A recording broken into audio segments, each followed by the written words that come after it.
보험사무대행기간에 대해서 설명해 드리겠습니다. 보험사무대행기간에 이 사업별 피보험자 사무처리 장부라는 거가 있는데요. 이 사업별 피보험자 처리 장부는 근로복지공단으로부터 1년에 한 번씩 지도 점검을 받을 때 사무위탁서와 함께 제출되어야 하는 양식입니다. 사업장별로 출력하기보다는 근로복지공단 담당자와 사전에 그 인가 지도 점검을 받기 전에 담당자와 통화를 하셔서 이거를 사업장별로 출력하면은 너무 양도 많고 종이도 낭비되니까 우리는 이렇게 이 공단 프로그램으로 전산 시스템으로 관리를 하고 있다고 하시면서 이렇게 처리 장부를 이렇게 보여주시면 되실 것 같습니다. 만약에 이제 사업장 유진 솔루션을 한번 확인을 해 본다 그러면 1월부터 뭐 12월까지의 내용을 이렇게 쫙 불러오게 됩니다. 그러면 사원 뭐 취득한 거, 사원 보수 변경한 거, 뭐 이런 내용들을 이렇게 한꺼번에 이제 보일 수 있는 이런 시스템입니다. 그래서 이거를 그 근로복지공단에 그 인가 지도 점검이 나오면 요거를 제출하게 되어 있거든요. 그래서 요거는 사무처리 장부는 뭐 그런 기능이 있다는 거 알고 계시면 되겠고요. 그리고 이 사업별 피보험자 사무처리 장부인 경우에는 위탁사업장 등록에 반드시 이 위탁사업장 등록에 반드시 이 위탁일이 되어 있어야 이거를 가져올 수 있습니다. 자료를. 그래서 위탁사업장 등록에 반드시 위탁일을 입력을 하셔야 되고요. 그리고 여기 보시면 참고사항에 보시면 이 가져오는 그 구분이, 그러니까 메뉴가 사업장 자격 취득 신고서, 가입자 자격 취득 신고서와 내역 변경 신고서, 그리고 상실 신고서 이렇게 세 가지입니다. 그래서 보험 메뉴는 고용보험 또는 산재보험이 신고 여부가 반드시 여인 데이터만 가져오게 돼 있고요. 그리고 위탁일 해지된 경우는 그 해지일까지 등록이 되어 있어야 이게 다 신고된 자료를 가져올 수 있습니다. 참고하시면 되시겠습니다. 다음은 그 보험사무대행기간 보험사무대행 지원금 지급 신청서인데요. 이거는 공단에 그 지원금 신청할 때 이제 팩스를 보내는 양식입니다. 그런데 이거는 이제 지금은 현재 토탈 서비스에서 정보 신고를 할 수 있기 때문에 바로 조회도 되고 접수가 가능합니다. 그래서 이게 그냥 옛날 방식으로 쓰는 그 양식이기 때문에 따로 보내지 않으셔도 됩니다. 토탈을 잠깐 보여드리면 이 로그인을 하셔서 보면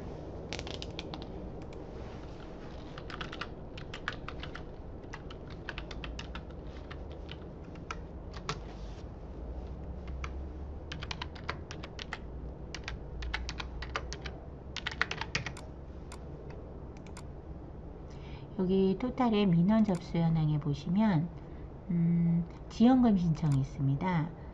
그래서 지원금 신청을 하시게 되면 지원금이 이렇게 여러 가지가 있어요. 그래서 적용촉진 장려금, 피보험자 대행관리 지원금, 보수총액 지원금, 징수사무대행 지원금 이렇게 네 종류가 있습니다. 그래서 지금 1, 2, 3월 거를 1분기잖아요. 그러면 1, 2, 3월이면 이제 4월 15일 날 마감 이후에 여기 이제 공지가 뜹니다. 이 토탈 서비스에서. 그러면 신청하라고 이제 공지가 뜨게 되거든요. 그러면 이제 지원금을 요 구분을 이렇게 선택을 하셔서 몇 년도 2016년도 뭐 1분기 이렇게 하셔갖고 여기 조회를 하게 되면 요게 이제 쫙 떠요. 그럼 이거를 바로 그냥 신청을 하시게 되면은 접수를 하시게 되면은 이 지원금이 이제 등록하신 그 은행으로 바로 들어오게 됩니다. 그래서 이렇게 따로 이 보험사무대행 지원금 지급 신청서를 팩스를 보내실 필요가 없습니다. 다음은 그 보험사무대행 기간의 사업장 수임 해지 신고서인데요. 이 사업장 수임 해지 신고서는 대행기관에서 관리하는 이제 사업장을 이제 지사 한 군데의 것을 여러 사업장을 해지하는 경우를 이제 쓰는 건데요. 요것 또한 이제 토탈 서비스에서 바로 접수를 해서 하기 때문에 이런 양식이 필요 없어요. 그래서 이거를 작성을 해서 팩스 보낼 때 쓰던 서류죠. 그러니까 이 보험사무 대행 지원금 지급 신청서하고 비슷한 이제 옛날 팩스 방식으로 쓰는 건데요. 요즘에는 이제 지급 신청서나 수임 해지 신고가 전부 이제 토탈로 접수가 되는 거기 때문에 굳이 이거를 사용하지 않으셔도 되십니다. 그 다음에 사무위탁서 방법을 안내해 드릴게요. 이 사무위탁서는 4대 보험 서비스 관리가 필요한 이제 사업장별로 사무위탁서를 작성을 해서 이 사무위탁서를 이제 그 사업장으로부터 도장을 받아서 근로복지공단에 신청을 하는 겁니다. 그래서 이제 여기 같은 경우 지금 2015년으로 되어 있는데요. 이제 12월에 만약에 뉴젠 솔루션을 이제 그 근로복지공단에 수임 신고를 제출을 하기 위해서는 이 내용을 이렇게 불러옵니다.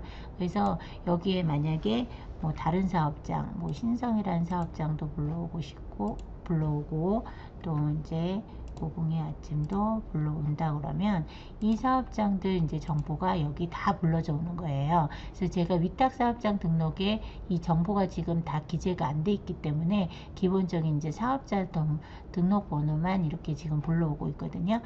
신성도 마찬가지고요. 뉴젠 솔루션 같은 경우는 이제 주소나 이런 부분을 입력을 해 놓았습니다. 그래서 이 위탁서를 12월에 내가 이제 사업장에 제출을 해서 도장을 받고 싶으시면 이렇게 날짜를 입력하시고 이렇게 하시고 날짜가 이제 2015년 12월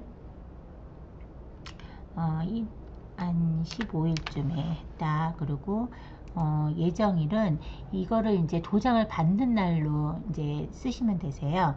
그래서 12월 한 5일쯤 가서 사업장에 이거를 제출을 했고 그 도장을 받아온 날이 한 15일쯤 됐다. 그러면 이렇게 양식을 저장을 하시면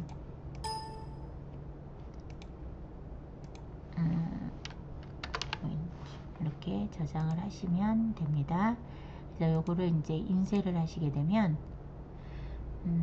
이렇게 이 도장은 이제 제가 여기에서 임의로 도장 설정을 한번 한 거예요. 이렇게 대표자 성함이 남승창님이시고 이거를 이제 미리 보기 하게 되면 이렇게 보이는 거거든요. 그래서 도장 추가를 했을 때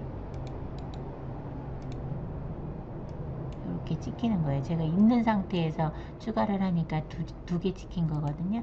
다시 삭제하시면 이렇게 남승창 씨 대표자님 도장이 찍힙니다. 근데 이제 사무위탁서는 이렇게 도장 생성기로 하시면 안 되고요. 이제 이렇게 찍어서 이제 이 위탁서를 캡처해서 각 PC에 저장을 해 놓으시고 이거를 이제 수임 신청할 때 첨부해서 신고를 하시면 되는 거거든요. 그런데 이제 지금 이 도장 찍는 것은 안 되고 사업장으로부터 직접 받으셔야 됩니다. 이제 도장은 그냥 보여드리기 위해서 제가 이렇게 설정을 한 거고요. 이 도장은 반드시 개인이면 개인 도장, 법인이면 법인 도장을 사업주로부터 받으셔서 사무위탁서를 캡처해서 PC에 보관하고 근로복지공단에 수임 신청할 때 이게 이제 첨부해서 들어가는 것이라는 걸 보여드리기 위해서 잠시 보여드렸습니다. 다음은 업무대행 위임장에 대해서 설명해 드리겠습니다. 이 업무대행 위임장은 건강보험 업무대행 위임장입니다. 건강보험 EDI 업무대행 위임장인데요.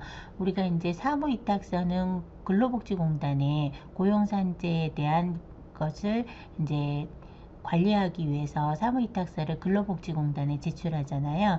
근데 이제 건강보험공단을 이제 EDI에 세무회계사무소가 EDI에 건강 EDI에 회원가입을 하고 대리인 지정 신청을 하시게 되면 각 사업장을 이렇게 사무위탁서 근로복지공단에 제출하듯이 이 업무대행 위임장을 건강보험공단에 제출을 하게 되면 세무사 사무소에서 각 사업장을 인증서 하나로 그 사업장을 건강보험공단에 대해서 정보를 모두 조회할 수가 있습니다.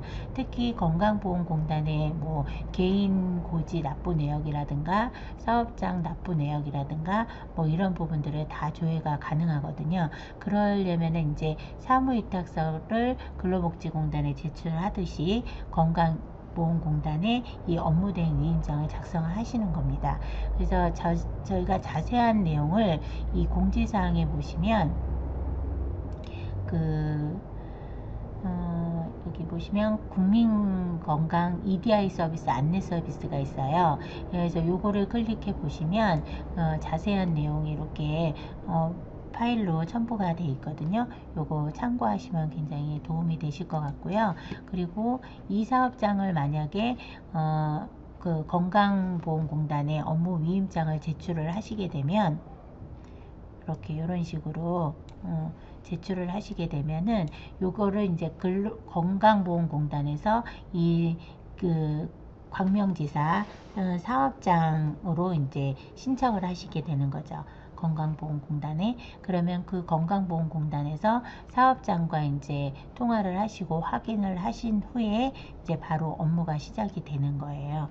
요거는 이제 근로복지공단에 제출하는 사무위탁서처럼 그렇게 까다롭지가 않으니까 요런 그 도장 생성기를 사용하셔도 되고요. 그냥 세무회계사무소에서 사업주하고 이렇게 동의를 하셨다면 직접 사인을 하셔가지고 이렇게 제출하셔도 되십니다.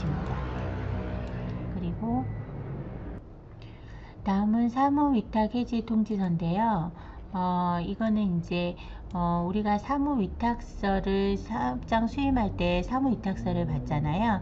그렇듯이 이제 요거는 사업장이 그 세무회계사무소하고 기장이 되었을 때 이제 해지 통지서를 작성을 하게 되어 있습니다. 그런데 요것도 이제 이렇게 12월 해놓고 사업장, 이 사업장이 이제 해지가 된다면 이제 해지 사유를 쓰게 돼요. 보통 뭐 자체 처리라고 하시고 사무처리 이제 위탁을 해지하는 거죠. 그리고 뭐 2015년 한 15년 15일쯤 해지가 됐다 그러면 이거를 저장을 하시게 되면 이렇게 인쇄를 하셔서 해지통지서를 이렇게 도장을 받아서 근로복지공단에 제출을 하게 되어 있는데요. 근데 이거는 토탈로 접수를 하게 될 때 사무위탁서는 반드시 첨부를 해야 되는데 이 해지통지서는 그렇게 필수가 아니에요. 그런데 이제 요거를 우리가 양식을 준비한 이유는 그 타 기관에서 지금 그 담당하시는 세무회계사무소로 이제 이동을 할 때 그 타 기관에서 그 보험사무대행기관에서 해지통지서를 요청을 할 수가 있어요. 그때 이제 작성을 해서 그쪽 그 세무회계사무소나 노무법인이나 이런 데 대행기관에 제출을 하셔야 되는 경우가 있거든요.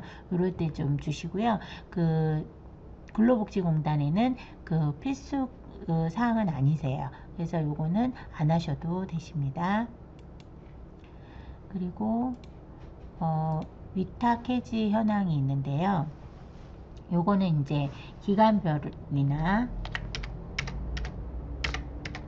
이렇게 사업장별이나 이렇게 그 수임한 부분들을 이제 관리를 하는 거예요. 위탁이 몇 개나 됐고 해지가 몇 개나 됐는지 이런 부분들을 기간별로 이제 하시는 건데요.